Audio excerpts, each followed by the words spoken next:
இப்போது நிறைய செல்ஃபிஸ் எடுக்கிறது, போஸ்ட் பண்ணுறது, இதுதான் செல்ஃப் லவ்னு எனக்கு தெரிஞ்சு நிறைய பேர் நினச்சிட்ருக்காங்க. ஒரு வாட்டி என் தெரபிஸ்ட் கிட்ட போயிட்டு எனக்கு இவங்க மேலே ரொம்ப கோவமாக இருக்குது, இவங்க பண்ணது ரொம்ப தப்பு அப்படின்னப்போ அவங்க வந்துட்டு யூ ஹாவ் டு ஃபர்கிவ் அப்படின்னப்போ வாய்ப்பே இல்லை. அவங்க என்கிட்ட சாரி கூட கேட்கல. அவங்க அவ்வளோ திமிராக இருக்காங்க. நான் எப்படி ஃபர்கிவ் பண்ணுவேன்? என்னாலாம் பண்ண முடியாது. எனக்கு அவ்வளோ பெரிய மனசுலாம் இல்லை.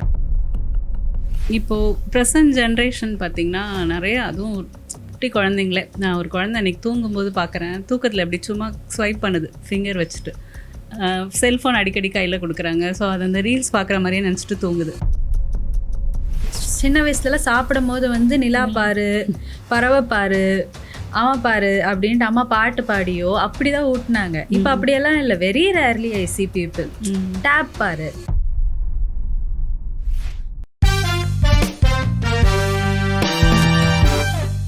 இப்போது நிறைய செல்ஃபிஸ் எடுக்கிறது, போஸ்ட் பண்ணுறது, இதுதான் செல்ஃப் லவ்னு எனக்கு தெரிஞ்சு நிறைய பேர் நினச்சிட்ருக்காங்க. பட் அதை தாண்டி கரெக்டான செல்ஃப் லவ் என்னவா இருக்கும்?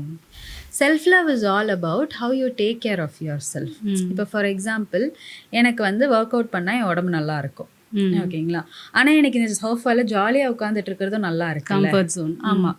அப்போ எனக்கு என்ன ரொம்ப பிடிக்கும்னா எனக்கு எது ஜாலியாக இருக்குமோ அதானே பண்ணுவேன் அப்படின்றது இல்லை. எனக்கு என்ன ரொம்ப பிடிக்கும்னா எனக்கு இது ஜாலியாக இருக்குது, ஆனால் நான் ஒர்க் அவுட் பண்ணேன்னா நாளைக்கு நான் ஹெல்த்தியாக இருப்பேன்.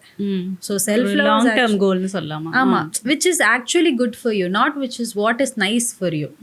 நம்ம எல்லாருமே வாட் இஸ் நைஸ் ஃபார் அஸ்ன்னு பண்ணுறோம். எனக்கு புது ட்ரெஸ் போட்டால் ஜாலியாக இருக்குது, ஆனால் ஒர்க் அவுட் பண்ணுறது எனக்கு கஷ்டமாக இருக்குது. ஹெல்த்தியாக சாப்பிட்றது எனக்கு கஷ்டமாக இருக்குது. ஜங்க் சாப்பிட்றது ஈஸியாக இருக்குது. நான் என்னை ஜாலியாக ட்ரீட் பண்ணிக்கிறேன். அது பண்ணக்கூடாதுன்னு நான் சொல்ல மாட்டேன், அது பண்ணலாம். பட் அது மட்டுமே செல்ஃப் லவ் கிடையாது. How you take care of yourself emotionally, physically, mentally, all this plays the role. இது வந்து நம்ம 2 பேர் தான் கேட்க வேண்டிய ஒரு கொஸ்டின் நினைக்கிறேன். எனக்கு எப்போவுமே தோணும், ஏன் இந்த மாமியார் மருமகள் ஒரு ஜெனரேஷனாக ஏன் அது வருது? ஆனால் நான் பார்க்குற ஒரு 80% இப்போ என்னோட கோ ஃப்ரெண்ட்ஸ் அந்த மாதிரி இருக்கவங்களே கூட நான் கஷ்டப்பட்டா நானும் கஷ்டப்படுத்துவேன் அப்படிங்கிற மாதிரி இருக்காங்க ஒரு சிலர். இது எதுலேருந்து வருது இந்த ஸ்பேஸ்? இது வந்து லாட் ஆஃப் அன்ஃபர்கிவ்னஸ் தான். அன்ஃபர்கிவ்னஸ். அவங்களுக்கு ரொம்ப கோவமாக இருக்குது. அவங்க ப்ராசஸே பண்ணல அவங்க மாமியாரோட இருக்க எமோஷனை. அப்போ வந்து நான் ப்ராசஸே பண்ணாமல் எனக்கு நல்லா சுட சுட ஒரு எமோஷன் இருக்குது, நான் எங்கே எடுத்துகிட்டு போய் காமிப்பேன்? எனக்கு யாரும் வல்னரபிள் பர்சன், அவங்க கிட்ட எடுத்துகிட்டு போய் காமிப்பேன். இதை நம்ம ப்ராசஸ் பண்ணிட்டோம் அப்படின்ட்டு வரும்போது, ஆமாம் அவங்க அப்படி பண்ணாங்க, ஆனால் எனக்கு அப்படி பண்ணணுன்ற சாய்ஸ் இல்லை அப்படின்ட்டு அந்த ஒரு அவேர்னஸ் வரும்போது we don't put it on another person. So it takes a lot of forgiveness, it takes a lot of self work to come to that part. So அந்த அவேர்னஸே வந்துட்டு ரொம்ப கம்மியாக இருக்குது இல்லைங்களா நமக்கு? ஆமாம். இப்போ அந்த அவேர்னஸ் கொண்டு வர்றது எப்படி? இப்போ ஒரு பர்சன் இப்படி பிஹேவ் பண்ணுறாங்க அப்படின்னா அவங்கக்கிட்ட நம்ம அதை எப்படி சொல்லி புரிய வைக்கலாம்? Like you are in this space, நீங்கள் இதை தாண்டி இன்னொரு இதுக்கு போகலாம் அப்படி. இது நான் அவங்கக்கிட்ட சொல்லலாம் அப்படின்றத விட நமக்கு ஏன் அது அஃபெக்ட் ஆகுது, நம்ம எப்படி அந்த இடத்துல வந்துட்டு அந்த அந்த வல்னரபிள் பர்சனுக்காக நம்ம ஃபீல் பண்ணுறோம். இது என்னன்னா வந்து நமக்கு சப்போர்ட் பண்ணலாம். இப்போ சப்போர்ட் பண்ணாலுமே அவங்களுக்கு தேவைனாதான் அதை எடுத்துப்பாங்க. ஸோ அந்த இடத்துல வந்து நமக்கு தான் இன்னும் ஹெல்ப்லெஸ்ஸாக இருக்கும் அந்த என்வாயர்மெண்ட்டுக்குள்ளே போகும்போது. இவனுக்கு இப்படி இருக்குப்பா, பட் ஆனால் நம்ம இப்படி பண்ண வெளியே வந்துடலான்ற ஒரு ஆப்ஷன் கொடுக்கலாம். பட் ஆனால் அவங்க வேணும்னா தான் வரப்போகிறாங்க. அந்த இடத்துல நம்ம அந்த ட்ராப்புக்குள்ளே இல்லாமல் எனக்கு கஷ்டமாக இருக்குது, நான் என்ன பண்ணால் இந்த என்வாயர்மெண்ட்டில் நான் ஹெல்ப்லெஸ்ஸாக இல்லாமல் என்ன ப்ரொடெக்ட் பண்ணிக்கலாம். சரி, செல்ஃபிஷ் கிடையாது, நீங்கள் உங்களையும் ப்ரொடெக்ட் பண்ணுறீங்க, அதே மாதிரி அவங்களுக்குமே வந்து நீங்கள் ஆப்ஷன் கொடுக்குறீங்க. அவங்க வரல, அவ்வளோதான். அவங்க வரலன்றதுனால நம்மளும் அந்த இடத்துல உட்காந்துட்டு இருக்கணுன்றது வந்து not necessary. That is something not very ideal, I would say. So நம்ம நிறைய ஹீலிங் ப்ராசஸில் அந்த ஃபர்கிவ்னஸ் பற்றி பேசுகிறோம். What is forgiveness actually? இப்போ அவங்க கிட்டே போய் நம்ம ஃபிசிக்கலாக கேட்கணுமா, இல்லை நம்ம மென்டலாக ப்ராசஸ் பண்ணால் போதுமா? அதை பற்றி யோசிச்சு.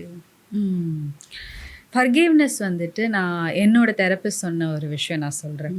நான் வந்து ஒரு வாட்டி என் தெரபிஸ்ட் கிட்ட போயிட்டு எனக்கு இவங்க மேலே ரொம்ப கோவமாக இருக்குது, இவங்க பண்ணது ரொம்ப தப்பு அப்படின்னப்போ அவங்க வந்துட்டு யூ ஹாவ் டு ஃபர்கிவ் அப்படின்னப்போ வாய்ப்பே இல்லை. அவங்க என்கிட்ட சாரி கூட கேட்கல. அவங்க அவ்வளோ திமிராக இருக்காங்க. நான் எப்படி ஃபர்கிவ் பண்ணுவேன்? என்னாலாம் பண்ண முடியாது. எனக்கு அவ்வளோ பெரிய மனசுலாம் இல்லை அப்படின்னப்போ அவங்க வந்து ஒரு கொஷின் கேட்டாங்க.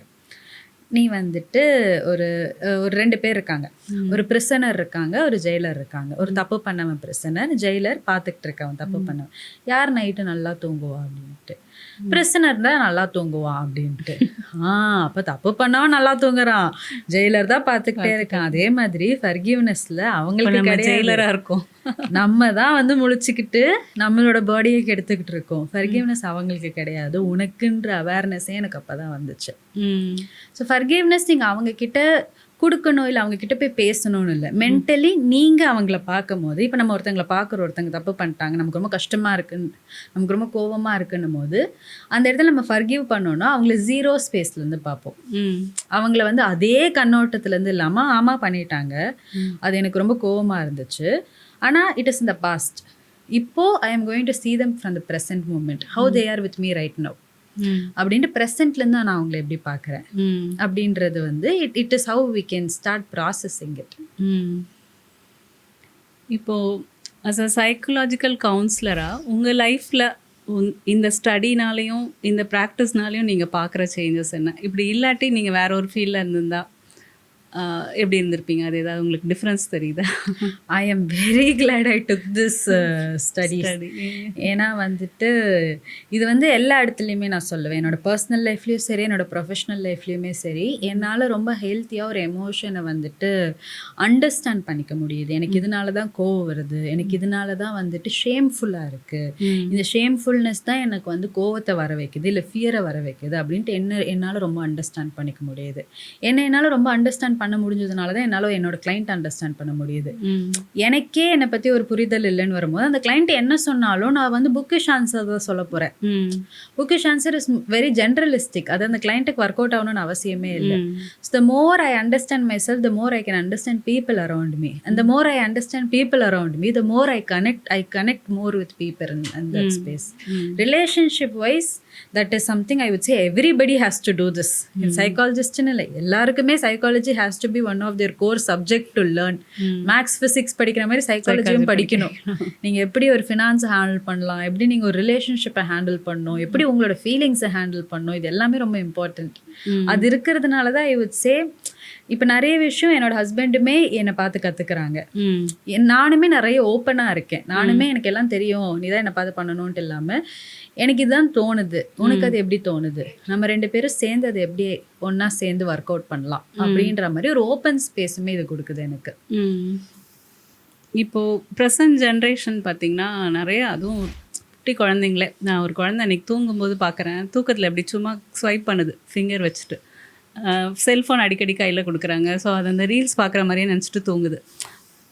இப்போது இதில் வந்து மேஜர் ட்ராபேக் வந்து அந்த ஹியூமன் இன்ட்ராக்ஷன் ரொம்ப குறையுது இல்லையா? அந்த கண் பார்த்து பேச மாட்டேங்கிறாங்க குழந்தைங்க, யாராவது வந்து அந்த ரிசீவ் பண்ண தெரியல, வெல்கம் பண்ண தெரியல. இப்போது இந்த மாதிரி கேசஸ்க்கு என்ன மாதிரி சொல்யூஷன் கொடுக்கலாம்? இது நான் ரொம்ப ஜென்ரலாக சொல்லணும் அப்படின்னா வந்து recently I am seeing there is a lot of hype about ADHD, attention deficit டிஸார்டர்னு சொல்லுவாங்க. இது வந்து என்னென்னா வந்து அவங்களுக்கு அட்டென்ஷனே இல்லை, அவங்களால ரொம்ப நேரம் ஒரு விஷயத்தை பார்க்க முடியாது அப்படின்றத ஒரு டிஸார்டராக கொண்டு வந்திருக்காங்க. இது வந்து ஏன் அப்படின்னா, நீங்கள் சைல்டுஹுட்லேருந்தே ஒரு குழந்தைக்கு சாப்பிடும் போது, இப்போ சின்ன வயசுலலாம் சாப்பிடும் போது வந்து நிலா பாரு, பறவை பாரு, அம்மா பாரு அப்படின்ட்டு அம்மா பாட்டு பாடியோ அப்படிதான் ஊட்டினாங்க. இப்போ அப்படியெல்லாம் இல்லை, வெரி ரேர்லி ஐ சி பீப்புள் டேப் பாரு. இது நான் தப்புன்னு சொல்ல மாட்டேன், சில பேருக்கு அது ரொம்ப கஷ்டமாக இருக்குது அப்படின்ட்டு. நீங்கள் பண்ணுறதுக்கான அதோட கான்சிக்வன்ஸ் என்ன அப்படின்றதுமே you have to understand in that space. இப்போ நீங்கள் உங்களுக்கு ஈஸியாக இருக்குன்னு ஒரு விஷயம் பண்ணுறீங்க, பட் அந்த குழந்தைக்கு அது எப்படி அஃபெக்ட் ஆகுன்றதை புரிஞ்சுக்கோங்க. Changing is up to you in that space. I wouldn't say அப்படி பண்ணுறவங்களாம் தப்பான பேரண்டா அப்படின்னு கிடையாது. அது ஏதோ ஒரு இடத்துல ஒரு ஒர்க்கிங் பேரண்டாக இருக்கும்போது அது அவங்களுக்கு வந்துட்டு that is what is something which is handy to them. இப்போ நமக்கு ஃபர்ஸ்டெல்லாம் வந்துட்டு ஒரு ஹியூஜ் ஃபேமிலி இருந்தது, அந்த குழந்தைய அம்மா மட்டும் பார்த்துக்கணும்னு அவசியம் இல்லை, அப்பா மட்டும் பார்த்துக்கணும்னு இல்லை, அந்த ஃபேமிலியே பார்த்துக்குச்சு. இப்போ நம்ம ரொம்ப நியூக்ளியர் ஆக்கிட்டே வரும்போது அவங்களுக்கு அந்த சாய்ஸ் இல்லாதனால அந்த ஒரு ஸ்பேஸை எடுக்கிறாங்க. மொமெண்ட்ரி சொல்யூஷனாக. ஆமாம், அந்த ஸ்பேஸில் வந்து அந்த குழந்தைக்குமே வந்துட்டு என்ன ஆகுதுன்னா, அந்த ரீல்ஸ் பார்க்கும்போது ஹை டொப்பமைன் செக்ரேஷன், இன்ஸ்டன்ட் டொப்பமைன்னு சொல்லுவாங்க, சீப் டொப்பமைன்ட்டு. அது ஒரு வாட்டி ஸ்வைப் பண்ணும்போது புது கான்டென்ட் நம்ம பிரெயினில் வந்துட்டு ஸ்டிமுலேட் பண்ணுதே, நல்லா இருக்கே அப்படின்னு சொல்லிட்டு. ஸோ அந்த டொப்பமைன் வந்து என்ன ஆகும்னா வந்துட்டு ஓவர் அ பாயிண்ட் அதோட கிராஃபே பார்த்தீங்கன்னா இப்படி தான் இருக்கும், ஹைஸ் அண்ட் லோஸாக இருக்கும். ஸோ அது என்னன்னா வந்துட்டு ஒரு பாயிண்ட்டுக்கு அப்புறமா நமக்கு சேச்சுரேட் ஆகிடும். நமக்கு வந்து ஒரு ஒரு விட்ராவல் ஸ்பேஸ் இருக்கும். நமக்கு எதுலையுமே பெருசா இன்ட்ரெஸ்ட் இருக்காது. நமக்கு எதுவுமே பண்ணணுன்ற ஒரு தோணலே இருக்காது. நீங்க ஒரு புக்கு படிச்சுட்டு அதுக்கப்புறம் ஒரு ஆக்ஷன் பண்றதுக்கும் ஒரு ஒர்க் பண்றதுக்கும், நீங்க ஒரு ரீல்ஸ் பார்த்துட்டு ஒரு ஒர்க் பண்றதுக்கும் அவ்வளோ டிஃப்ரென்ஸ் உங்களால பார்க்க முடியும். ஸோ நம்மளோட ஹேபிச்சுவலாக நம்ம இந்த லைஃப் ஸ்டைல்லையே அந்த சேஞ்சஸ் கொண்டு வந்தால் மட்டும்தான் வந்து இதில் பேரண்ட்ஸ் ஃபர்ஸ்ட் எக்ஸாம்பிளாக இருக்கணும்ல அதுக்கு. ஆமாம், ரொம்பவே அதிகமாக நமக்கு அந்த புக்கு ரீடிங் ஹேபிட் போயிடுச்சு, நம்மளே இன்ட்ராக்ட் பண்ணுறது குறைஞ்சிருச்சு, நம்மளே ஃபோன் பார்த்துக்கிட்டு இருக்குமே. நம்மளோட ஸ்க்ரீன் டைமே 5 hour 6 hourன்னு இருக்கும் போது we cannot blame the child in that case. நீ ஃபோன் பார்க்குற, நீ டேப் பார்க்குற அப்படின்னு சொல்லிட்டு. நான் ஃபோன் பார்க்காம நான் புக்கு படிக்கிறேன்னு வரும்போது என் குழந்தையும் புக்கு படிக்கும். நான் ஒரு விஷயத்த வந்துட்டு நான் ஆர்ட் பண்ணுறேன், ஹாபீஸ் வச்சுருக்கேன், அம்மாவா நான் ஒரு ஹாபீஸ் வச்சுருக்கேன்னு வரும்போது என்னோட குழந்தைய வந்துட்டு children learn from what they see தான், not from what they hear. நம்ம என்ன வேணால் சொல்லலாம் அதுக்கிட்ட, இப்படி பண்ண அப்படி பண்ண. அம்மா என்ன பண்ணுறா நான் தான் மாடல் பண்ண போகிறேன், அப்பா என்ன பண்ணுறா நான் தான் மாடல் பண்ண போகிறேன். ஸோ அந்த இடத்துல நம்ம எப்படி அந்த குழந்தைக்கு வந்துட்டு எனக்கு ஒரு குழந்தைகிட்ட சேஞ்ச் வேணும்னா how I can change myself, that's where it starts. Aunty நீங்கள் எதனால் வந்துட்டு, பிகாஸ் நானே வந்துட்டு என்னோட நிறைய ஃப்ரெண்ட்ஸ் பார்க்குறேன், நிறைய கிளைண்ட்ஸ் பார்க்குறேன், அவங்களோட மாமியார் ஸ்டோரிஸில் எனக்கு ரொம்ப டெரிஃபைங்காக இருக்குது. What made you, because with you I have felt like it's okay for me to make mistake. எனக்கு வந்து ஒரு பயமே இல்லை வீட்டில், இது எனக்கு தெரில அப்படின்ட்டு நான் ரொம்ப ஃப்ரீயாக சொல்லலாம். எப்படி நீங்கள் அந்த ஒரு ஹெட் ஸ்பேஸ்க்கு வந்தீங்க? இது வந்து நான் கொஞ்சம் ஒர்க் பண்ணியிருக்கேன்னு சொல்லலாம். ஸ்பிரிச்சுவல் சைடு வந்தது ஒரு ரீசனாக இருக்கும். அப்புறம் ஒரு தற்செயலாக ஒரு நாள் ரித்து வந்து என்கிட்ட கேட்டான். ஃபோனில் அவன் நேமை வந்து ரித்திகான்னு ஃபுல்லாக ஸ்டோர் பண்ணியிருந்தேன். பட் பையனை வந்து அவனை விச்சு குட்டி அப்படின்னு. அப்புறம் அவளுக்கு எப்போவுமே அந்த ஒரு கொஸ்டின் இருக்கும், அவனை நீங்கள் ரொம்ப இது பண்ணுறீங்க, என்னை வந்து ஒரு கேஷுவலாக ட்ரீட் பண்ணுறீங்க அப்படிங்கிற மாதிரி. ஸோ டக்குன்னு அவன் நேமை சேவ் பண்ணும்போது மாற்றினேன் ரித்து குட்டி அப்படின்னு. ஸோ நீ வரும்போது ஃபஸ்ட்டு நான் உன்னை ஹர்ஷினி குட்டின்னு உடனே சேவ் பண்ணினேன். ஏன்னா நம்ம குழந்தை மாதிரி தான் அவளையும் ட்ரீட் பண்ணணும் அப்படின்ட்டு. ப்ளஸ் இது என்னோடய எக்ஸ்பீரியன்ஸும் இருக்குது. நம்ம அந்த கல்யாணம் ஆகி ஒரு புது வீட்டுக்கு போகிறோம், திடீர்னு முழிச்சு பார்க்க, நான் எப்போவுமே நல்லா தூங்கிடுவேன், பகல் நைட்டு எதுவுமே பார்க்க மாட்டேன். அந்த போகிறோம் பகலே நல்லா தூங்கியிருக்கேன், எழுந்துச்சி பார்க்குறேன், அப்படி ஒரு ஃபியர் இருந்துச்சு. எல்லோரும் மனுஷங்க தான், பேச தான் போகிறோம், ஒன்றும் பெரிய விஷயம் அப்படிலாம் இல்லை. பட் அந்த ஃபியர் ஃபேக்டர் வந்து அவ்வளோ இருக்குது. நம்ம ஒரு 22 இயர்ஸ் தானே, ஒரு நல்ல அடல்ட் ஏஜ் தான். அப்போது அதை நான் ரொம்ப ப்ராசஸ் பண்ணியிருக்கேன். எதனால் இந்த பயம் வருது, இவங்க இது கேட்டுருவாங்கன்னா அந்த எந்த கொஸ்டினுமே எனக்கு கேட்கல, பட் எனக்கு அந்த பயம் இருக்குது. இது கேட்டால் என்ன சொல்லணும், இது கேட்டால் என்ன சொல்லணும், அந்த நகையை பற்றி இதை பற்றி அந்த மாதிரி நிறைய தாட்ஸ் இருந்தது. ஸோ நான் அது அப்போவே ஒரு டிசைட் பண்ணேன், நம்ம வந்து இந்த மாதிரி எதுவுமே பண்ணக்கூடாது, அவளை வந்து அவளாக இருக்க விடணும். அது பொண்ணாக இருந்தாலும் சரி பையனாக, 2 பேருக்குமே இது நடக்கும் இல்லையா. நான் அதுவும் பார்த்துருக்கேன், மருமகன்களும் கஷ்டப்படுறதையும் பார்த்துருக்கேன், ரொம்ப புல்லி பண்ணுவாங்க அந்த மாதிரிலாம். ப்ளஸ் இது எங்கள் அம்மாவோட வளர்ப்பும் சொல்லலாம். அம்மா வந்து ஒரு ஈக்குவலாக ட்ரீட் பண்ணாங்க. நாங்கள் பெரிய ஜாயின்ட் ஃபேமிலியில் இருந்தோம். எல்லா அன்றைக்குமே அம்மாவை ரொம்ப பிடிக்கும். அந்த ஒரு மாமியார் ஸ்பேஸ்லேயே அவங்க இருந்ததில்ல, ஒன்றா இருந்துமே அந்த வேறு இப்போது ஓன் பிரதர் ஒய்ஃப் கூட ஓகே, அவங்க கசின் பிரதரோட ஒய்ஃபு, அவங்களே வந்து அம்மா அவளை நல்லா ட்ரீட் பண்ணாங்க. அதாவது அவங்க கரெக்டாக அந்த பவுண்ட்ரியும் செட் பண்ணிவிடுவாங்க, ரைட் ராங்கும் சொல்லிவிடுவாங்க. ஆனால் அது கரெக்டான ஸ்பேஸில் அது ஒரு திட்டுற மாதிரியோ அந்த மாதிரி இல்லாமல் சொல்ல மாட்டாங்க. ஸோ மேபி ஒரு எக்ஸாம்பிள்லேருந்து நான் லேர்ன் பண்ணியிருக்கேன்னு சொல்லலாம். ப்ளஸ் நான் இது கான்ஷியஸாக நான் ஒர்க் பண்ணேன், நமக்கு வந்து அந்த ஃபியர் வந்து இன்னொருத்தருக்கு வந்துடக்கூடாது அப்படின்ட்டு, அதுலேருந்து வந்திருக்கலாம். ஓகே, இப்போது நம்ம அந்த பவுண்ட்ரி செட் பண்ணுறது அதை பற்றி பேசலாமா? இல்லை நான் ஒரு வேர்டு அடிக்கடி கேட்டிருக்கேன், என்ன நிறைய அதுவும் லேடிஸ் தான் சொல்கிறது பார்த்துருக்கேன், என்ன டோர்மேட் மாதிரி ட்ரீட் பண்ணுறாங்கன்ட்டு. ஸோ எனக்கு அதுக்கு நிறைய ரீசன் எனக்கு தோணுது வந்து அவங்களால பவுண்ட்ரி செட் பண்ண தெரில, அந்த எஸ் நோ சொல்ல தெரியல அப்படின்ட்டு. ஸோ அது பவுண்ட்ரி செட் பண்ணுறதுனா என்ன, அது யார்கிட்ட எப்படி பேசணும், இது கொஞ்சம் எக்ஸ்பிளைன் பண்ணனால. ஓகே, பவுண்ட்ரிஸ் அப்படின்றது வந்து எல்லார்கிட்டையுமே நம்ம செட் பண்ண வேண்டியது. அது நம்மளோட ஒர்க் ஸ்பேஸாக இருக்கலாம், நம்ம பாஸ் கிட்ட இருக்கலாம், நம்மளோட ஹஸ்பண்ட் கிட்ட இருக்கலாம், நம்மளோட என்வாயர்மெண்ட், நம்மளோட ஜென்ரலாக ஒரு என்வாயர்மெண்ட் கிட்டேன்னு வச்சுக்கலாமே. பவுண்ட்ரிஸ்னால் என்னென்னா வந்துட்டு, this is how I want to B respected, this is how I want to be treated.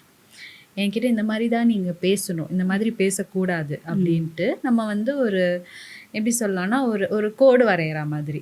அந்த கோட்டை தாண்டி இது என்னோட பர்சனல் ஸ்பேஸ், இதுக்குள்ளே நீங்கள் வரக்கூடாது. இப்போ ஹஸ்பண்ட் அண்ட் ஒய்ஃப்குள்ளேயுமே சரி, அந்த இடத்துல என்னதான் ஹஸ்பண்ட் அண்ட் ஒய்ஃபாக இருந்தாலுமே there is certain kind of privacy. ஹஸ்பண்டுக்கு அவங்க ஃப்ரெண்ட்ஸ் சர்க்கிள் இருக்கணும், ஒய்ஃப்க்கு அவங்க ஃப்ரெண்ட்ஸ் சர்க்கிள் இருக்கணும். இவங்க தனியாக ட்ரிப்பு போகிறது ஓகே, அவங்க தனியாக ட்ரிப்பு போகிறது ஓகே. இது எல்லாமே வந்துட்டு நார்மல், இப்படி இருக்கணும். அது வந்துட்டு அது எப்படி கல்யாணம் ஆன அப்புறம் இதெல்லாம் போகலாம் அப்படின்ற மாதிரி அங்கே பவுண்டரிஸே வைக்கக்கூடாதுன்ற மாதிரி ஒரு இல்யூஷன் இருக்குது. It's not necessary. See it is needed that you have to have boundaries. இப்போ நீங்கள் ஒரு கல்யாணத்துக்கு அப்புறமா you have to have your own self time. இந்த மாதிரி சில விஷயங்கள் நமக்கு அப்படின்றதுமே நமக்கு தேவை. நமக்குன்னு யோசிக்கிறதுனால நம்ம மட்டும்தான் அந்த உலகத்தில் இருக்கணும் இல்லை. உன்னை பற்றியும் நான் யோசிக்கிறேன், உன் கூடயும் நான் இருக்கேன், அதே மாதிரி என் கூடயும் நான் இருக்கணும்ல அப்படின்ட்டு அவங்கள பற்றி ப்ரியாரிட்டைஸ் பண்ணி வைக்கிற ஒரு ஸ்பேஸ் தான் பவுண்டரிஸ். நான் சில விஷயம் என்ன அப்சர்வ் பண்ணுறேன்னா, பவுண்டரிஸ்ன்ற பேரில் வந்து நிறைய பேர் வந்து ஒரு வால் கட்டுறாங்க. என்கிட்ட வந்து நீ இப்படி பேசிட்டியா, நான் இனிமேல் நான் உன்கிட்ட பேசவே மாட்டேன், ஆமா இதுக்கப்புறம் நீ என்னை இப்படி ட்ரீட் பண்ணிட்டியா, நான் இனிமேல் நான் பேசவே மாட்டேன், இனிமேல் நான் உன்கிட்ட பார்க்கவே மாட்டேன் அப்படின்ட்டு. பவுண்டரிஸ் வேற, வால் வேற. பவுண்டரிஸ் இஸ் மோர் லைக் நம்ம 2 பேரும் இந்த ரூமில் இருக்கோம் அப்படின்னா வந்துட்டு இந்த இடம் தேவை. நான் உங்கள் பக்கத்தில் வந்து உங்களை ரொம்ப நசுக்கி உட்காந்தேன்னா உங்களுக்கு மூச்சு முட்டும். அந்த மாதிரி 2 பேரும் அன்கம்ஃபர்டபுளாக இல்லாமல் இருக்கிறதுக்கு நமக்கு இந்த ஸ்பேஸ் தேவை. அதுதான் பவுண்டரிஸ். நான் வால் கட்டினா என்னால் உங்களை பார்க்கவே முடியாது. அப்புறம் what's the point of the relationship? So wall is very different from boundaries in this place. Coexisting but with certain rules. இது வந்து ரூல்ஸ் அப்படின்னு சொல்கிறத விட ஐ வுட் சே அக்ரிமெண்ட் அப்படின்னு சொல்லி நான் சொல்லுவேன். It's an agreement to coexist with each other. இது நீ சொல்லும்போது எனக்கு அழகாக இன்னொரு விஷயம், இதுவும் எங்கள் அம்மா வச்சு தான் ஞாபகம் வருது. எங்கள் அம்மா ஆக்சுவலாக அப்படி சொன்னாங்க, அக்ரிமெண்ட் மாதிரி நானும் அப்பாவும் ஒரு அக்ரிமெண்ட் போட்டிருக்கோம். என்ன அப்படின்னா, எல்லாரும் நிறைய பேர் இருக்கிற இடத்துல என்ன நீங்கள் எதுவும் சொல்லக்கூடாது, அதே மாதிரி நானும் உங்களை என்னை திட்டணுமா, என்னை ஏதாவது அட்வைஸ் பண்ணுமா, சேஞ்ச் பண்ணுமா, கரெக்ட் பண்ணுமா, அதை வந்து க்ளோஸ் ரூமில் மட்டும்தான் பண்ணணும் அப்படிங்க. இது ஒரு சிம்பிள் பவுண்ட்ரி. ப்ளஸ் இதில் ஒரு செல்ஃப் ரெஸ்பெக்டும் இன்வால்வ்டு இல்லையா? இப்போ அவங்களுடைய சுயத்தையும் அவங்களால காத்துக்க தெரிஞ்சுது. அதுதான் நெக்ஸ்ட் கொஸ்டினாக வைக்கணும்னு நினச்சேன். What is self respect? அது நிறைய பேருக்கு தெரியவே இல்லை. அப்படின்னா என்ன அப்படிங்கிறப்ப இப்போ நம்ம இன்னொருத்தருக்கு கொடுக்குற மரியாதை நமக்கு புரியுது, நமக்கே நம்ம மரியாதை கொடுக்கணுமா அப்படிங்கிற மாதிரி ஒரு கொஸ்டின் நிறைய பேர் கேட்குறாங்க. ஓகே, செல்ஃப் ரெஸ்பெக்ட்னா நான் என்னை எப்படி பார்த்துக்கிறேன், என்னை எப்படி ரெஸ்பெக்ட் பண்ணுறேன் அப்படின்றத ரொம்ப சிம்பிளான ஆன்சர். நிறைய இடத்துல எது ரொம்ப மிஸ்லீடிங்காக இருக்குது அப்படின்னா வந்துட்டு, நான் போய் ஒரு வாட்டி அவங்கக்கிட்ட சொல்லிட்டேன், ஆனால் அவங்க அதை கேட்கவே இல்லை. ஸோ என் செல்ஃப் ரெஸ்பெக்டையும் தாண்டி நான் போய் பேசணுமா அவங்கக்கிட்ட அப்படின்ட்டு வந்து ஒரு நிறைய பேர் பேசி கேட்டு நான் பார்த்துருக்கேன். இது நான் என்ன சொல்லுவேன்னா, சரி ஏதோ ஒரு இடத்துல let us say you and your husband have a problem. நீங்கள் ஒரு வாட்டி அவங்ககிட்ட சொல்கிறீங்க, அவங்களால அதை கேட்டுக்க முடியல அப்படின்ட்டு வரும்போது, இங்கே யாருக்கு நிம்மதியாக இருக்கணும்? உங்களுக்கு நிம்மதியாக இருக்கணும். யாருக்கு கஷ்டமாக இருக்குது? உங்களுக்கு கஷ்டமாக இருக்குது. ஸோ உங்களோட நீடு வந்து உங்களோட நீடு உங்களுதுன்னா நீங்கள் தானே போய் அந்த இடத்துல கேட்கணும். அந்த இடத்துல நீங்கள் கேட்கறது is not about you're not asking that person to நீ வந்து இப்படி பண்ணு ப்ளீஸ் அப்படின்னு நம்ம கேட்கல. நம்ம வந்துட்டு என்னை இப்படி தான் நீ ட்ரீட் பண்ணணும்ன்ட்டு அவங்கக்கிட்ட வந்து டீச் பண்ணுறோம். We are letting them know this is how I want to be treated. So somewhere if it is my need I should only அந்த இடத்துல stand up for my need. அந்த இடத்துல நான் நிற்கிறதுனால அது செல்ஃப் ரெஸ்பெக்ட் குறையுது அப்படின்னு அர்த்தம் கிடையாது. நம்ம எப்படி நமக்காக நிற்கிறோன்றது is a very major point. How affirmative I am, how strong I am in saying that I want this from you, because எனக்கு என் ஹஸ்பண்டும் எனக்கும் இருக்க ரிலேஷன்ஷிப் எனக்கு ரொம்ப முக்கியம். அந்த இடத்துல என்னால் சப்ரெஸ் பண்ணிகிட்டே இருக்க முடியாது. அந்த இடத்துல நீயும் கொடுக்கலன்னா என்னால் அது நார்மலாக இருக்க முடியல. So I am going to stand up for myself in that space. And how I am going to stand up, not from an authoritative way, it is more from an assertive way. எனக்கு இது தேவை, எனக்கு நானுமே important இந்த ரிலேஷன்ஷிப்பில் அப்படின்ற இடத்துலேருந்து வர்றது தான் வந்து self respect. Thank you so much for the thoughtful discussion. ரொம்ப நல்லா இருந்துச்சு. எனக்கே நிறைய விஷயம் எனக்கு புரிஞ்சுக்கிட்டேன். I am very very grateful for this opportunity. Thank you.